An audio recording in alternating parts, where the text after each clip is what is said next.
Hello बच्चों, आज मैं आपको कक्षा 8 की गणित में प्रश्नावली 1 ख़त्म करने के बाद प्रश्नावली 1F के सिद्धांतों पर चर्चा करूंगी।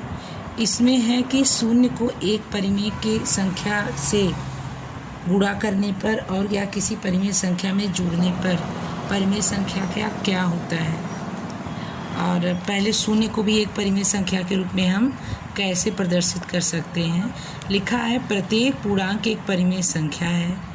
जीरो को हम 0/1, मैंने पहले ही बताया था कि अगर केवल 3 लिखा हो तो उसे हम 3/1 लिख सकते हैं। जैसे सिर्फ 3 है तो इसे हम परिमेय संख्या के रूप में 3/1 लिख सकते हैं। उसी तरह अगर 0 है तो उसे हम 0/1 या इसी तरह 0/2, 0/3, क्योंकि मान में कोई परिवर्तन नहीं होता, उत्तर क्या आता है, 0 ही आता है। -1, -2, -3, ये सब 0 के ही परिमेय संख्याओं के प्रतिरूप हैं। तो यहाँ दिया हुआ है 0 को परिमेय संख्या p/q के रूप में व्यक्त किया जा सकता है, बशर्ते कि q क्या हो, 0 न हो। तो इस प्रकार हम देखते हैं कि 0 बराबर p/q, मतलब 0 को अगर हम p/q के रूप में लिखते हैं तो q जो नीचे का मान है, और लगातार कहा जाता है शुरू से ही कि q का मान कभी भी 0 नहीं होता, तो q का मान 0 नहीं है, लेकिन p का मान क्या है, 0 है। ऊपर p है अंश, उसका मान क्या है, 0। यहाँ भी उसे एक है कि जहाँ p 0 और q पूर्णांक है और 0 नहीं है, डज नॉट इक्वल टू 0। अब शून्य के कुछ विशेषताएं थी जो मैंने डायरी में लिख ली हैं ताकि मैं आज जल्दी वीडियो ख़त्म कर सकूं। शून्य एक परिमेय संख्या के रूप में, अभी मैंने आपको ये बता दिया कि प्रत्येक पूर्णांक एक परिमेय संख्या है, तो शून्य को भी हम परिमेय संख्या या बटे 1, 2, 3 या -1, 2, 3 के रूप में भी लिख सकते हैं। 0 बराबर p/q, जहाँ p बराबर 0, q पूर्णांक होगा, q does not equal to 0 है। शून्य के प्रगुण में है योग का तत्समक अवयव, किसी भी पूर्णांक में 0 जोड़ने पर योगफल वही पूर्णांक होता है। तत्समक मतलब ठीक वही चीज़ हमको उत्पन्न मिल जाएगी। जैसे आपने तत्सम तद्भव पढ़ा है हिंदी में, उसी के ठीक समान तत्समान। तो मान लीजिए यहाँ 3 है, 3 में हम 0 जोड़ते हैं, आंसर में क्या मिलेगा, 3 है। इसी तरह मान लीजिए 998 है, उसमें भी 0 जोड़ दें, तब भी हमें इसके समान अंक मिल जाएंगे। तो यही है योग का तत्समक अवयव, कि शून्य का किसी भी पूर्णांक में जोड़ेंगे तो वही पूर्णांक में दोबारा प्राप्त हो जाएगा। दूसरा है शून्य से परिमेय संख्याओं का गुणा, किसी भी परिमेय संख्या व शून्य का गुणनफल सदैव क्या होता है, 0 होता है। यदि p/q को परिमेय संख्या हो तो p/q गुणे 0 बराबर 0 गुणे p/q। ये आपने क्रम विनिमय वाले में पढ़ा होगा, चाहे इसको पहले गुणा करें चाहे इसको, तो चाहे जिस क्रम में भी हम गुणा करें उत्तर क्या आएगा, 0 ही आएगा। इसका मतलब है शून्य का किसी भी परिमेय संख्या में गुणा करने पर, जैसे परिमेय संख्या हम ले लें 3/2 गुणे 0, तो मैंने आपको कहा था जब किसी के नीचे बटा न लगा हो तो उसे हम बटा स्वरूप भी लिख सकते हैं। जैसे यहाँ था अभी 0 का मान, तो इसे हम लिख सकते हैं 0/2, 2 का 2 दूनी 4, 3 0 0 बराबर 0। इसका मतलब शून्य का किसी भी परिमेय संख्या में कभी भी गुणा होगा, उत्तर हमेशा 0 ही आएगा। इसी तरह मान लीजिए हम 12 गुणे 0 कर दें, 5 गुणे 0 कर दें, सामान्य संख्या जिससे आप परिचित हैं, तब भी मान 0 आएगा।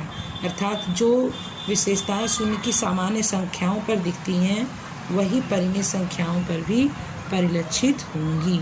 मान लीजिए यहाँ 3 की जगह 3/2 है प्लस 0/2 है, बराबर आ जाएगा 2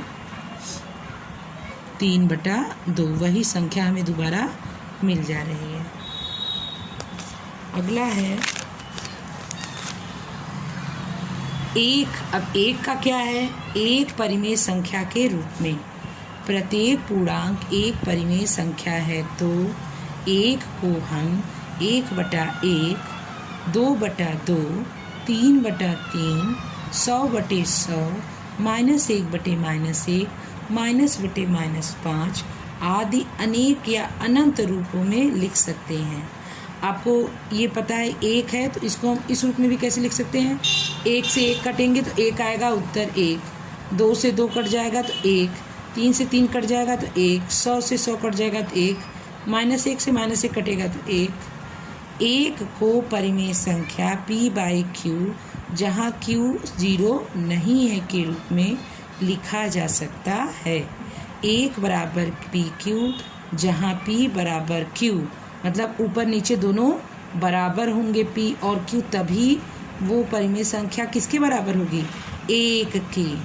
तो p बराबर q बराबर पूर्णांक तथा p बराबर q होगा तो दोनों ही 0 के बराबर नहीं होंगे।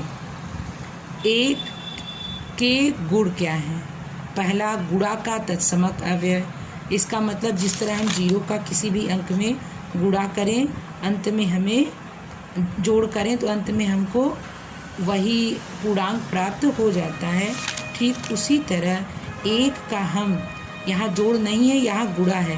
किसी भी परिमेय संख्या में गुणा करेंगे तो हमें वही परिमेय संख्या पुनः प्राप्त हो जाएगी। मान लीजिए यहाँ 3/5 गुणे 1, या आप इसको लिख सकते हैं 3/5।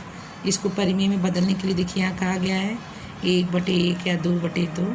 तो चलिए हम इसको 1/1 मान लेते हैं। सॉरी मैं कैमरे में।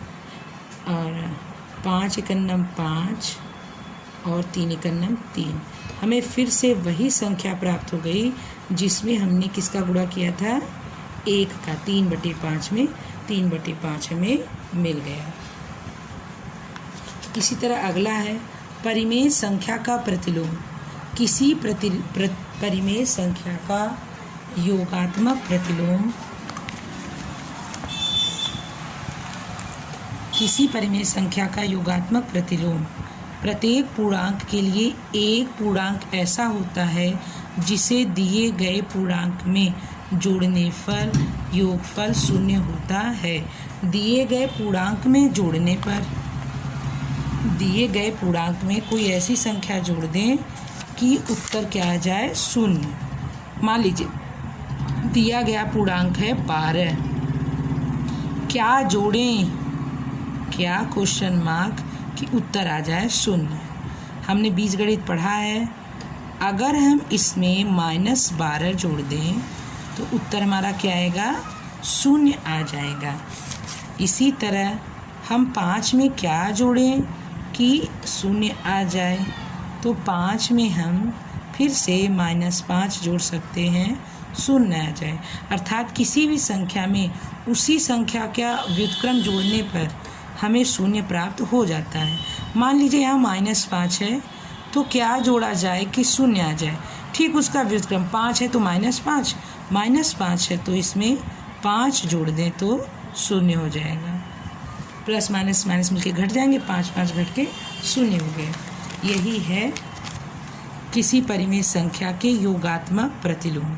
p/q कोई परिमेय संख्या है तो pq का योगात्मक प्रतिलोम -pq या तथा -pq का योगात्मक प्रतिलोम